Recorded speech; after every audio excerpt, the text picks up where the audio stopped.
वज़ारत petroleum के petroleum dealers association से मुज़ाकरात कामयाब। पेट्रोलियम डीलर्स की हड़ताल खत्म, मुल्क भर में पंप खुल गए। ज़राए के मुताबिक पेट्रोलियम डीलर्स के मुनाफे में फी लीटर 99 पैसे इजाफा मुतवक्के है। हुकूमत ने डीलर्स के मुनाफे पर हर 6 माह बाद नज़रसानी से भी इत्तफाक कर लिया। ऑयल मार्केटिंग कंपनियों के मुनाफे में भी 71 पैसे फी लीटर इजाफे की तजवीज़। PDM के सरबराह मौलाना फजल रहमान ने कहा है कि गुज़श्ता हुकूमतों की निस्बत मौजूदा हुकूमत में करप्शन 3% मजीद बढ़ी। इमरान खान को बैन अवी मनसूबाबंदी के तहत धांधली के जरिए लाया गया। मैं नहीं मानता कि ये हमारा हुक्मरान है। खानपुर में खिताब करते हुए कहा कि लोग खुदकुशियां कर रहे हैं, आम आदमी की जिंदगी अजीरन है, किसान मजदूर रो रहे हैं। क्या इस्लामी रियासत का तस्वुर यही है?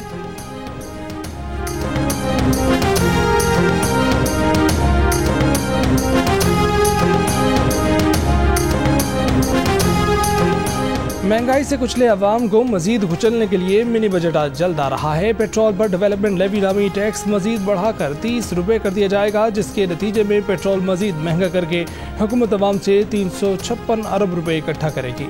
अरबों रुपए की टैक्स छूट भी खत्म। 350 अरब रुपए के मजीद टैक्स लगेंगे। 12 जनवरी को IMF के आइंदा इजलास से पहले पेश किए जाने वाले तरमीमी मालियाती बिल की तफसीलात सामने आ गई।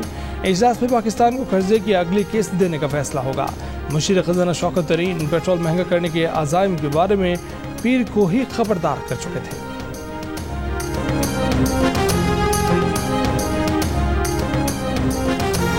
सऊदी हुकूमत ने पाकिस्तान से मुसाफिरों को बराह रास्त फ्लाइट से सऊदी अरब आने की इजाज़त दे दी। वो लाखों पाकिस्तानी फ़ायदा उठा सकेंगे जो कोरोना के बायस पाकिस्तान वापस आ गए थे और अब तक वापस सऊदी अरब नहीं जा सके।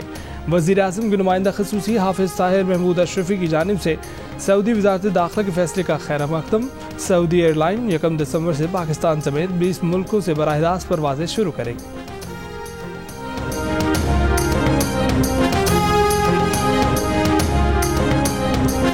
खाद कंपनियों को वफाक की तरफ से 120 अरब की गैस सब्सिडी और 100 अरब रुपए की टैक्स मराद खतरे में पड़ गई। वज़ीर आज़म ने खबरदार कर दिया, कहा कि सिंध की खाद कंपनियां सिंध के डीलर्स को ज्यादा खाद दे रही हैं, दूसरे सूबों को कम। सिंध के डीलर्स ज़ख़ीरा अंदोज़ी कर रहे हैं। वज़ीर आज़म ने कहा कि मुनाफाखोरी और ज़ख़ीरा अंदोज़ी में मुलव्वस अनासिर अवाम दुश्मन हैं। सिंध हुकूमत ने अवाम दुश्मन मुजरिमों के खिलाफ एक्शन न लिया तो वफाक एक्शन लेगा।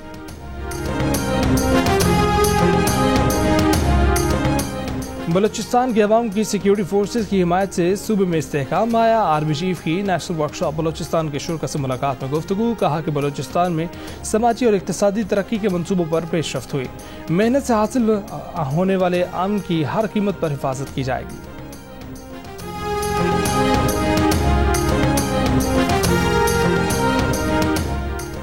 पाकिस्तान को कर्जिस्तान किसने बनाया? नून लीग के एहसन इकबाल का सवाल। प्रेस कॉन्फ्रेंस में बताया कि इमरान खान याद दिलाते थे कि हर पाकिस्तानी पर कितना कर्जा है। जून 2018 में हर पाकिस्तानी 1,44,000 रुपये का मकरूज था। सितंबर 2021 में ये कर्जा बढ़कर अब 2,35,000 रुपये हो गया है। हर पाकिस्तानी की गर्दन पर 3 साल में 63% कर्ज बढ़ चुका। मुस्लिम लीग नून के रहनुमा मोहम्मद जुबैर ने कहा कि पाकिस्तान का कर्जा और वाजबात 1947 से 2018 तक 71 साल में 30 खरब तक पहुँचे, जबकि खान साहब ने सिर्फ 3 साल में मुल्की कर्जे में 20 खरब रुपए का इजाफा कर दिया है।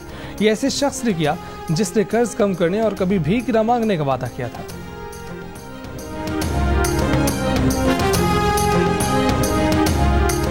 आधे कराची पर कब्जा है। यूनिवर्सिटी रोड पर जाली दस्तावेजात पर कितनी मंजिला इमारतें बनी हुई हैं। मली नदी में घर बन रहे हैं। कराची में कोई एक बिल्डिंग गिराई है तो बता दें, अब तो रेट बढ़ गया होगा कि सुप्रीम कोर्ट ने गिराने का हुक्म दिया है। जमीनों का रिकॉर्ड कंप्यूटराइज कराने के केस में chief justice Pakistan member board of revenue पर बरहम हुक्म दिया कि 1 माह में बताएं कितनी गैर कानूनी इमारतें गिराई हैं। अदालत ने रिमार्क्स दिए कि क्या हैदराबाद, सखर और लाड़काना में कोई तजावजात नहीं है। ये लॉलीपॉप आपके अफसरान आपको देते होंगे, हमें मत दें। अदालत ने जमीनों का रिकॉर्ड कंप्यूटराइज कराने की रिपोर्ट गैर तसल्ली बख्श करार दे दी।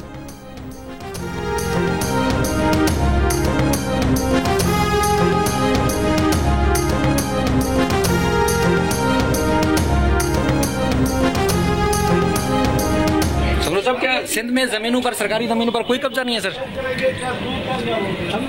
70% तो रिमूव कर चुके हैं, बाकी 30%। लेकिन अदालत ने आपकी रिपोर्ट से इत्तफाक नहीं किया, आपकी तो शदीद सर्जिश की अदालत नहीं। अदालत में आपने कह दिया कि 70% आपने सामने थी, उन्होंने सिर्फ वो कमेटी का पढ़ा और आगे जो फिगर्स दी गई थी उनको उन्होंने देखा नहीं। लेकिन अदालत ने ये भी तो कहा कि बोर्ड ऑफ रेवेन्यू के जो अफसरान है जाली दस्तावेजात बना के देते हैं, भत्ता लेते हैं, कब्जे करवाते हैं। मैं तो नहीं करता ना। Senior member board of revenue ने कहा है कि सिंध की 70% सरकारी ज़मीनों से कब्जा खत्म करा दिया है, बाकी 30% पर काम कर रहे हैं। सुप्रीम कोर्ट में केस की समाअत के बाद मीडिया से गुफ्तगू में शमसुद्दीन सुमरो ने कहा कि वो अल्लाह के सिवा किसी को जवाबदेह नहीं है, वो किसी को जाली दस्तावेजात बनाकर नहीं देते।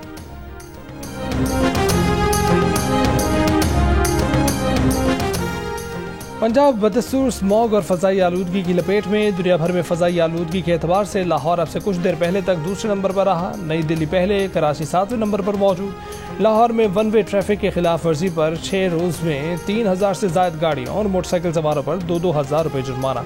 सिटी ट्रैफिक ऑफिसर का कहना है कि जुर्मानों के बाद वन वे ट्रैफिक में 90% कमी देखने में आई है।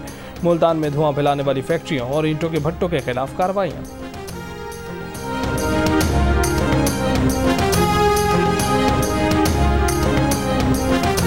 Pakistan federal union of journalist ने कहा है कि आज़ादी सहाफ़त पर होने वाले कौमी कन्वेंशन पर वफाकी वज़ीर इत्तलात फवाद चौधरी और वज़ीर मुमलिकत फारूक हबीब के बयानात गैर जिम्मेदाराना और फेक न्यूज़ हैं। कन्वेंशन का मकसद आज़ादी इज़हार राय पर PTI हुकूमत की गैर एलानी पाबंदियों पर बहस कराना था। कोई वज़ीर या धमकी आमेज़ रवैया आज़ादी सहाफ़त की जिद्दोजहद के रास्ते से नहीं हटा सकता। कौमी कन्वेंशन में वफाकी वज़रा को भी मुबाहसे में शिरकत की दावत दी गई थी। MKM और PTI के सिवा तमाम जमातें शरीक हुई। PTI हुकूमत के 3 वर्षों में पाकिस्तान आज़ादी सहाफ़त के आलमी इंडेक्स में आखिरी नंबर पर आ चुका। मुस्तकबिल में भी ऐसे मुबाहसे जारी रहेंगे।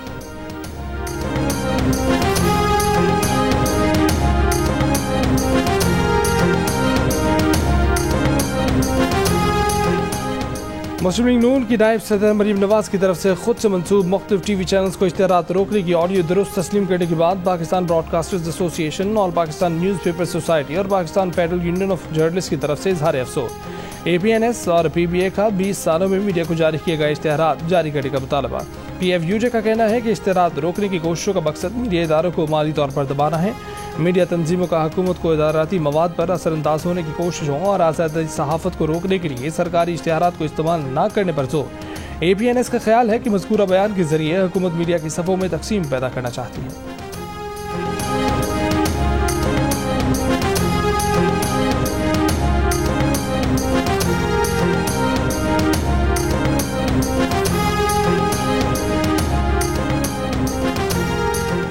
पाकिस्तानी सार्फिन मुस्तकबिल में सरमायाकारी और अहम खरीदारियों के बारे में गैर यकीनी का शिकार। इप्सॉस पाकिस्तान के ग्लोबल कंज्यूमर कॉन्फिडेंस इंडेक्स सर्वे के मुताबिक पाकिस्तानियों की मुल्की मईशत पर एतमाद में 11% से ज़ायद की कमी। 91% पाकिस्तानियों को घरेलू या ज़ाती अशिया खरीदने में मुश्किल का सामना। 85% का सरमायाकारी और बचत करने के बारे में बेबसी का इजहार। 88% पाकिस्तानी रोजगार जाने के खौफ में मुब्तला।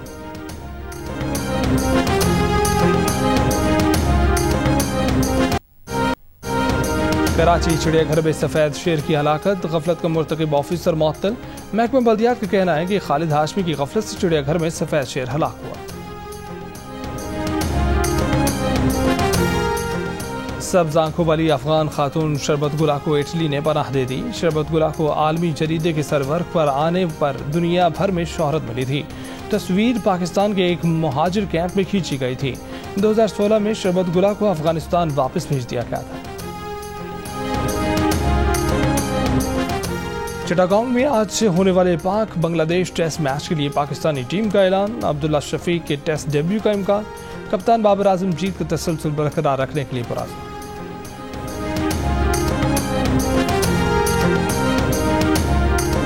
और पाकिस्तान अंडर-12 टेनिस टीम की शानदार कारकर्दगी। काज़ाकिस्तान में जारी एशियन ITF चैंपियनशिप के सेमीफाइनल में भारत को शिकस्त देकर फाइनल में जगह बना ली। इवेंट का फाइनल आज मेज़बान काज़ाकिस्तान और पाकिस्तान के दरमियान खेला जाएगा।